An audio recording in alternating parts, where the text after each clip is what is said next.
Human beings absolutely follow through on who they believe they are. If you said to me, well, I'm really going to work hard to stop smoking, but, I've been a smoker my whole life, and I am a smoker. I know your days are numbered. You're going to be back smoking cigarettes again, because we all act consistent with who we believe we are. I tell people the strongest force in the whole human personality is this need to stay consistent with how we define ourselves. If you define yourself as somebody who is really conservative, you're not going to be crazy and act nuts unless you're really drunk or something, and then you can say it's the alcohol, when it's really just you finally getting permission to be yourself. The alcohol is your excuse. If you're a really crazy person, you act crazy, outrageous, playful. You don't act conservative because that's not who you are. Very often people say, well, I can't do that. I'm not that kind of person. And I always say to people, really, when did you define yourself? I mean, really, how many years ago did you come up with what you could and couldn't do in your life? How many years ago? Most people, if they really look at how they're living their life today, it's based on a set of standards, a set of beliefs that they made choices about 10, 20, 30 or more years ago. I mean, very often we made decisions in our youth or very young about what to believe, about what we were capable of, about who we are as a person, and that becomes the glass ceiling, if you will, that controls us. There's a corny metaphor, but it's true. I remember one time I was with my family at the circus, and there was a person there, and they had this big, giant elephant, and you look at this elephant, and they take this little rope, put it around the elephant's neck, and they drive the stake into the ground. And I mean, you look at this, and you know that elephant could rip down the entire tent with almost no effort, and yet the elephant doesn't struggle, doesn't try. Why? Because the elephant's conditioned. And they take that elephant and condition the elephant when it's a baby elephant. That's how they train him. When it's a little baby elephant and it doesn't have the power yet, they put a big rope around it and they drive this huge stake in the ground, and the elephant fights and fights and fights. And one day, finally, that elephant decides, I'm not capable of pulling this out. And once that becomes the definition of an identity of anyone, an elephant in this case, they don't even try anymore. It's just who I am, that's how it is, that's just the way it is in my life. I'd like to ask you to take a look at any place you've got a limitation and ask yourself, when did I decide to accept that limitation? And you may not even see it as a limitation. You might see it as just, that's who I am. But so often in our lives, we've adapted to be a certain way so that we don't fail or so that people will like us or respect us, but it's not necessarily who we are. Joy comes when you're spontaneous. It's really hard to be truly happy when you're not being yourself. And most of us have no clue who we are. And so a big part of my work, if you've ever been to an event, you know, is to get people to do things spontaneously without thinking, because that's when the real you shows up. That's when the energy comes alive. And when you do that, when you start to connect to your true nature, suddenly there's energy available for you to set a higher standard for what you want in your life. That's what this is really all about. And when I talk about standards, when I talk about, shoulds versus musts, think about your own life. I know there have been areas in your life where some point in time you just shifted and you raised the standard and your life changed. Because whatever people have their identity attached to, they live.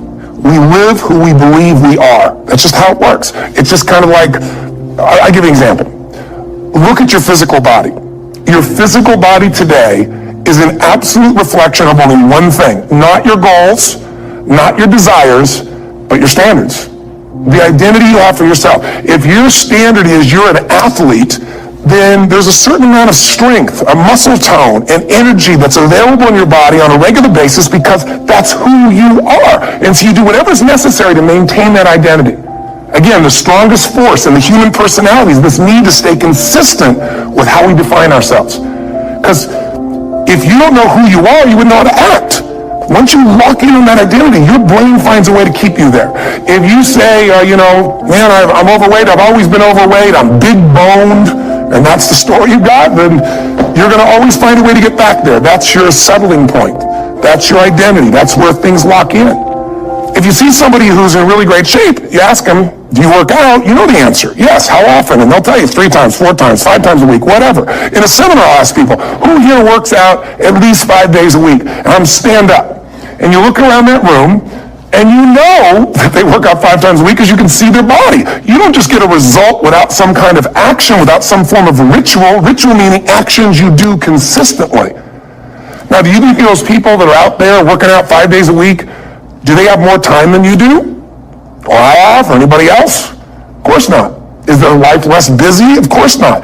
It's just a must for them. They must work out that way, and they've made that turn, their life's changed. So I'm not saying you have to work out 5 days a week. I'm just saying whatever you really want, wants don't get met consistently. Standards do.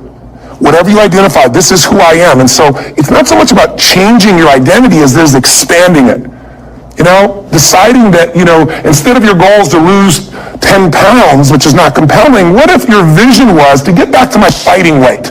This year, this month, this next 90 days, I'm going to transform my body. I'm going to take on a new challenge. I'm going to find some technique or strategy, there's a million of them, that can reframe myself where I want to feel younger, stronger, more vibrant than ever before. Here's my reasons. Because I want the energy to really make my life work. Because it's tough out there, and I want to be stronger than I've ever been before. I want to go in front of the mirror, and if I'm naked, not, want to laugh. I want to look there and take a good look and go, yeah, I'm proud of whatever I see there. Whatever it takes, something's going to make you laugh, smile, something's going to tease yourself, but something's going to move you to another level. If you identify yourself in a new way and you own that every day, and that becomes the standard how you live, you'll find the way to make that standard real. Money's the same way. Think about it. It doesn't matter what's happening, quote unquote, in the marketplace. People that make money find a way to make money no matter what, don't they? Most people's standard is to pay their bills. So that's what most people find a way to do, even when economic times get tough. Most people, if that's their absolute standard, they find a way. Some people's standard is pay their bills most of the time. And so most of the time they do. Some people's standard is not just to pay their bills, but to take care of their family and maybe even some of their friends. And they find a way. In fact, some people may be in a family where they don't have enough money, they barely have money to pay their bills. They work their guts out.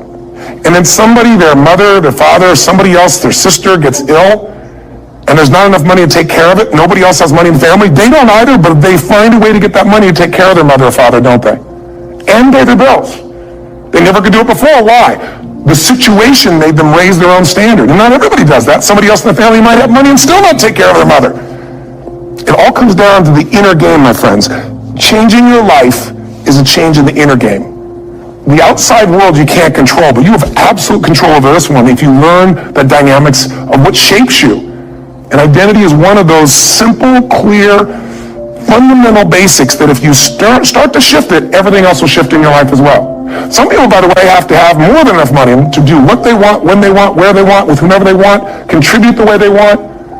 If that's their must, they find a way. I know that sounds overly simplistic, but it's true. Somebody once said you can take all the money in the world out of the hands of everybody, out of all the wealthy people in the world who are really successful, give it to other people. It wouldn't take too long, those people would have it back in their hands. It's not because they're manipulative, it's because they have a standard. Some are manipulative, don't get me wrong, but they got a standard of what they're going to find a way to make happen. I'm just simply saying to you, take those 3 magic words and live them. Raise your standard. And if you really want to do it, then I'll tell you the most important secret. Have you ever done this?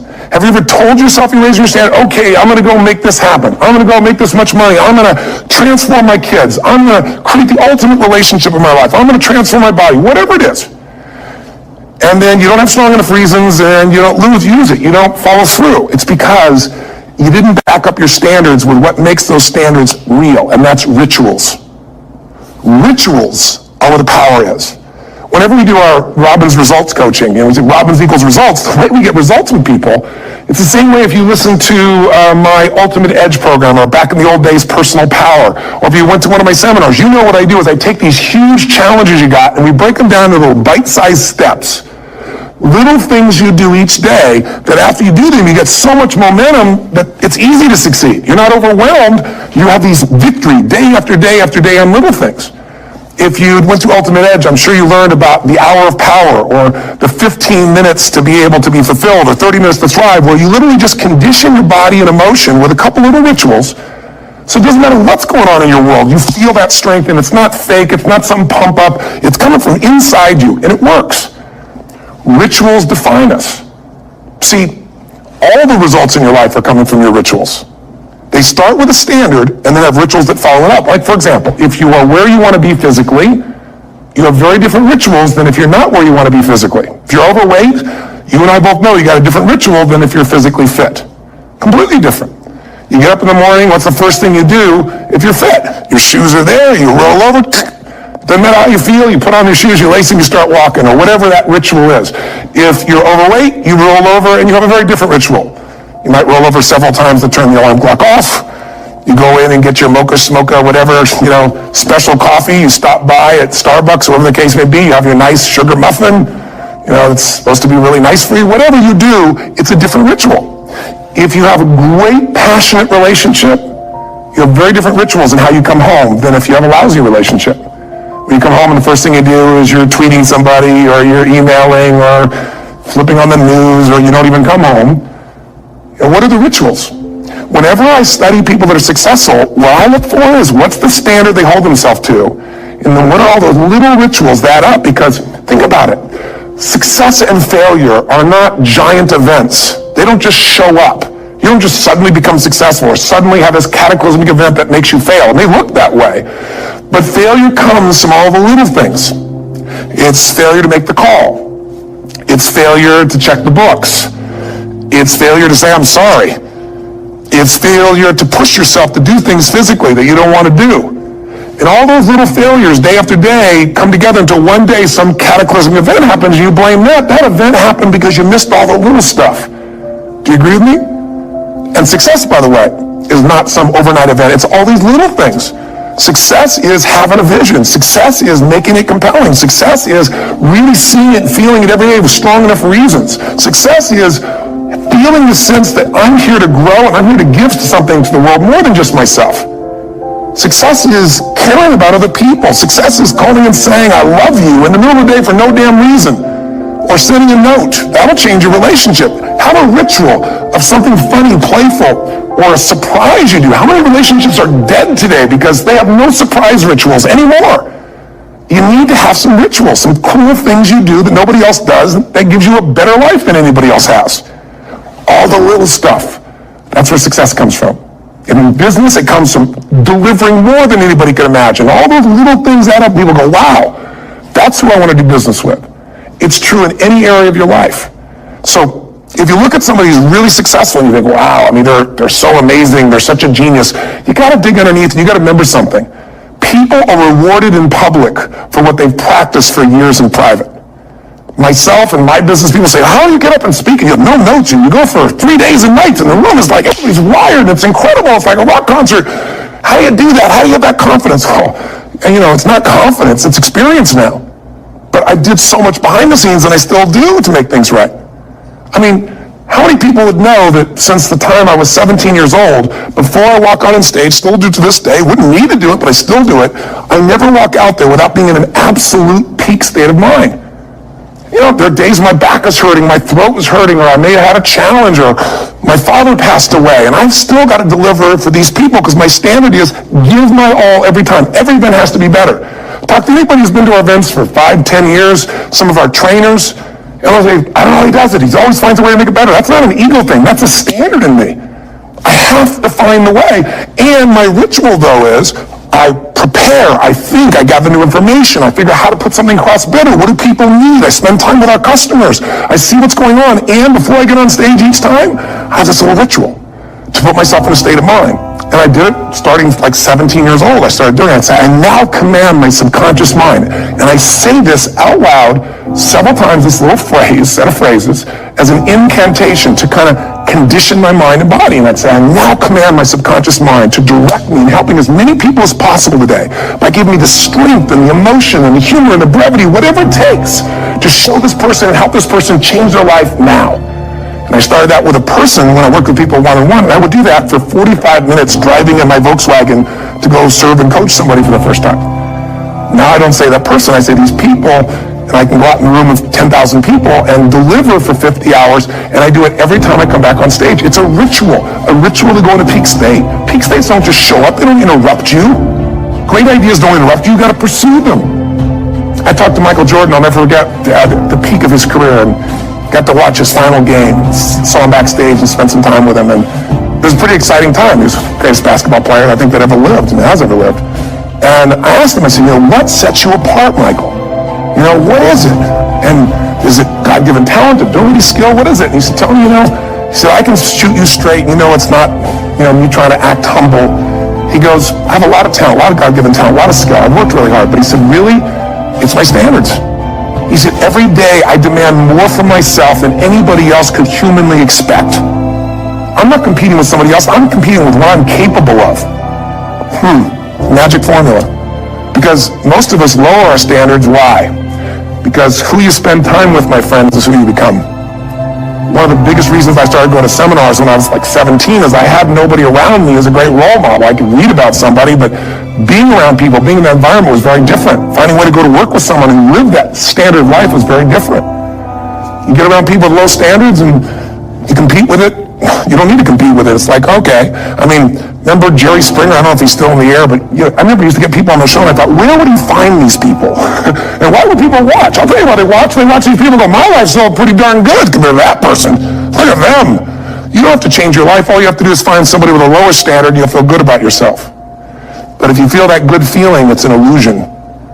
The only thing that's going to make you happy, my friend, in this year or any other, is to step up. It's to raise the standard. It's to discover what you're capable of and feel that incredible power of pushing through whatever's holding you back and get to the other side of more of your true self. That's what this game's all about.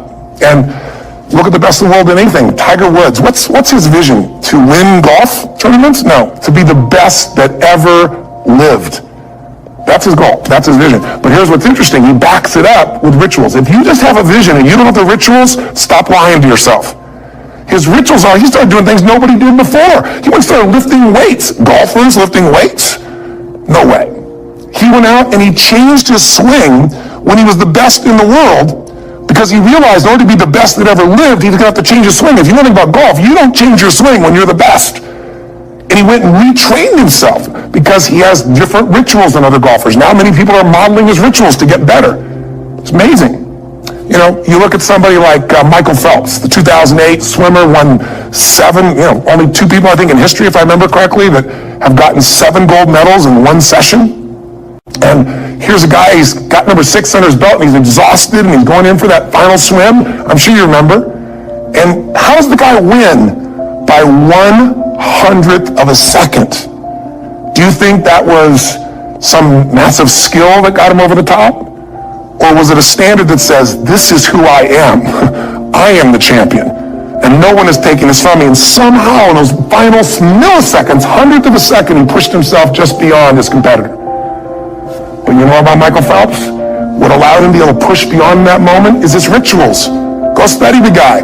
Most people who swim have these unbelievable workouts.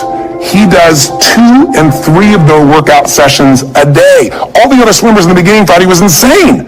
You can overtrain, you can't do that, it's not physically possible. But he had a standard and the rituals to back it up. So here's my final message to you, because I've gotten carried away. I thought I was going to send you like a 5-minute message, but as you can see, there's no script here. It's just me going a little crazy with you. But I want to really see you get what you want this year. Don't let this year be like last. And if last year was great, still don't let it be that way. Raise the standard. If your life is perfect and extraordinary, you darn well know you're not going to be happy unless you keep making it better. That's what makes us feel alive. It's not what we get that makes us happy. It's who we become and what we're able to give because we become more. That sense of contribution is what creates the deepest meaning. So here's my assignment for you if you want one. If you want to go from conversation to some action, here's a simple thing to do. What's an area of your life right now that you really want to improve?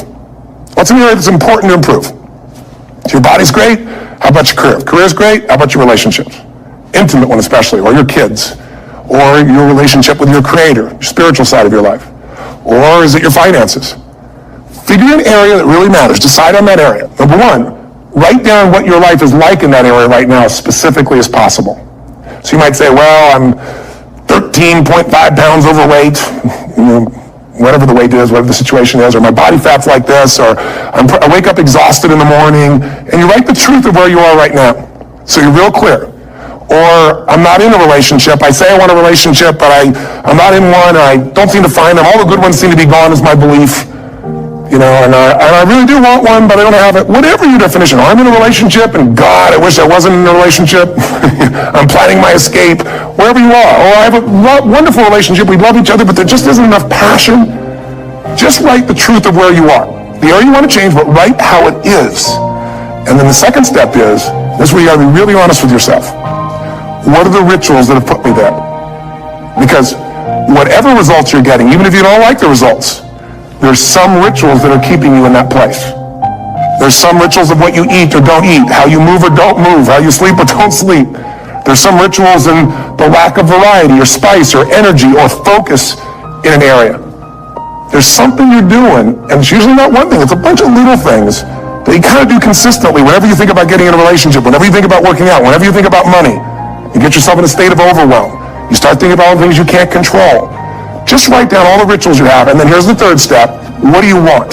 What's your vision? And be really specific. I want to be my fighting weight. I want to be the strongest I've ever felt. I'm going to turn my, whatever it is, be specific. And then, last step number 4, what are the rituals that will get you there? What would you do differently each morning if you're going to be that kind of energy, that kind of strength? How often would you work out? What days would you work out? What time? A ritual is something you do consistently, usually at a specific time, so it becomes automatic. Let me tell you something. Willpower doesn't last, but rituals can last a lifetime. I bet you have some rituals in your life right now you've been doing for years, even though some of them don't serve you. I'm just saying, wake yourself up. If you want a new year and a new life, you don't need to start on January 1st. Start today. Start with this little video. And just begin to see what happens and see how easy it is to just do a few little rituals. Don't do them all, just do 2 or 3 new things. And you know what happens? You'll get momentum. Because once you discipline yourself in one area of your life, you feel yourself doing it in other areas as well. I always say something that my original teacher taught me. I always remind people, there's always 2 pains in life. There's the pain of discipline, or there's the pain of regret. And discipline weighs ounces, as my friend Jim Rohn taught me. Regret weighs tons. You don't have regret. So right now, what do you want to change? What's it really like? What are the rituals that got you there? That'll take a little homework. If you're not sure, ask the people around you. They'll tell you what your rituals are. What do I really want in depth? What are the rituals that will get me there? And then get yourself to start a few of those actions and lock them in place. If I can help you in any way, we're here as a company to support you.